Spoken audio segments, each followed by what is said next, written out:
Have you ever found yourself sitting alone in a quiet room and whispered to God, "Why am I alone now?" Have you noticed people slowly drifting out of your life, even though you were always kind, patient, and loving toward them? Loneliness can feel like punishment, like rejection, and sometimes we think that God is taking people away. But often, God isn't taking anything away.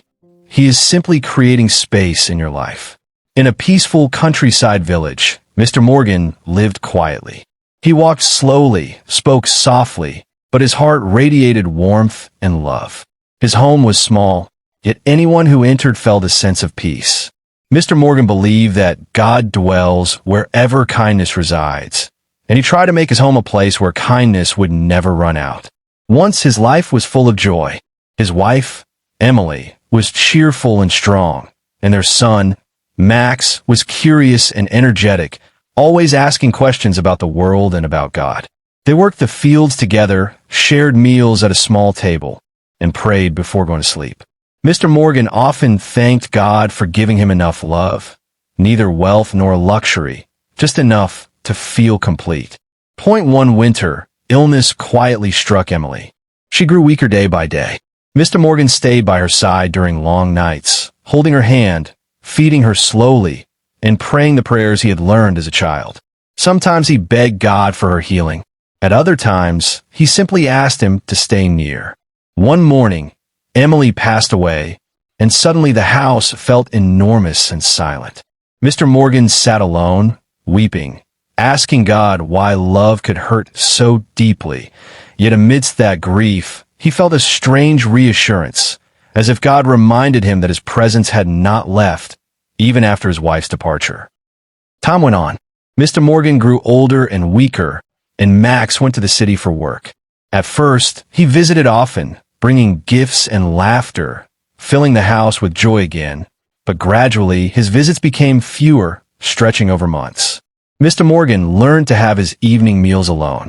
He grew accustomed to the sounds of the wind outside his window, and some nights, loneliness pressed heavily on his chest, prompting him to quietly ask God, "Is this all that remains for me?" Yet every morning, he rose before sunrise, washed his face, lit a small lamp, folded his hands, and thanked God for life. He never asked God to remove loneliness. He only prayed to be useful. He cooked simple meals, kept his house tidy, and worked in his garden, feeling closest to God as his hands touched the soil. Children passing by often stopped at his gate.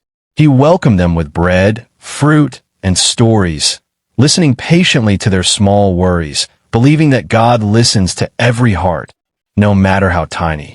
Villagers often wondered why he gave so much despite living alone, and Mr. Morgan would smile and say, "Loneliness is never empty when God is present." Birds perched on his roof, and a thin old dog waited outside his door daily. He gently patted the dog's head and said, "God sends those who need love." One day, Max returned from the city, tired and restless. He watched his father serving others and giving what little energy he had left. Confused, Max said, "Dad, why do you work so hard? People will forget you. You should rest." Mr. Morgan looked at him gently and replied, "My son, God has not forgotten me, and as long as I can give love, I am never truly alone." Max couldn't fully understand at that moment. Months later, Mr. Morgan became very ill. He could no longer stand or cook. When the villagers learned, something remarkable happened. People came from all directions to help. Women brought soup and medicine. Children sat beside him offering comfort, and men stood outside quietly, praying. At that moment, Mr. Morgan realized that none of his kindness had been wasted. God had preserved it all. Max rushed back immediately. Seeing so many people caring for his father, tears filled his eyes. He said, "Dad, you are never truly alone." Mr. Morgan smiled faintly and said, "God never takes love away. He only moves it to new places." Later, Max took his father to the city and brought him to an orphanage, saying he could help care for the children. Tears filled Mr. Morgan's eyes. He knew God had answered his loneliness once again.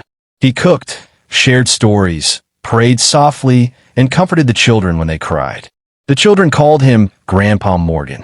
Years passed, and Mr. Morgan peacefully passed away. Children, neighbors, workers, and strangers all came to honor him.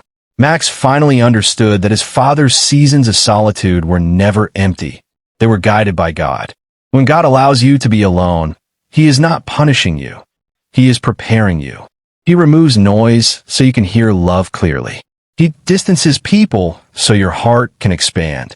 If you feel lonely today, remember, God may be shaping you to be a light for someone else. Love given through God never disappears. It simply finds new places to dwell. If this story touched your heart, take a moment to like this video and share it with someone who needs hope today. And don't forget to subscribe to our channel for more stories that heal the soul and inspire your heart. Every story we share is meant to remind you that love and faith are never wasted, even in moments of loneliness.